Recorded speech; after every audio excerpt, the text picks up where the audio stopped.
મનુષ્ય જ્યારે જન્મે છે ત્યારે તેનું વજન 2.5 કિલો હોય છે અને અગ્નિ સંસ્કાર બાદ તેની રાખનું વજન 2.5 કિલો જ હોય છે.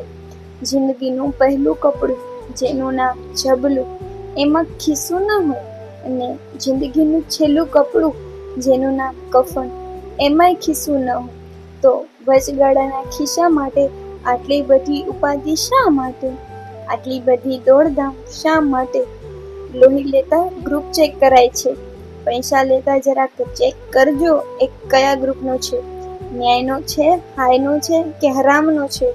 ખોટા ગ્રુપના પૈસા ઘરમાં આવી જવાથી આજે ઘર ઘરમાં અશાંતિ, કલેશ, કંકાસ છે. રામ ને હાયનો પૈસો જીમખાના અને દવાખાના, ક્લબ ને બારમાં પૂરો થઈ જશે ને તમને પૂરો કરી જશે. બેંક બેલેન્સ વધે પણ જો ફેમિલી બેલેન્સ ઓછું થાય તો સમજવું કે પૈસો આપણને સૂટ નથી થતો સાહેબ.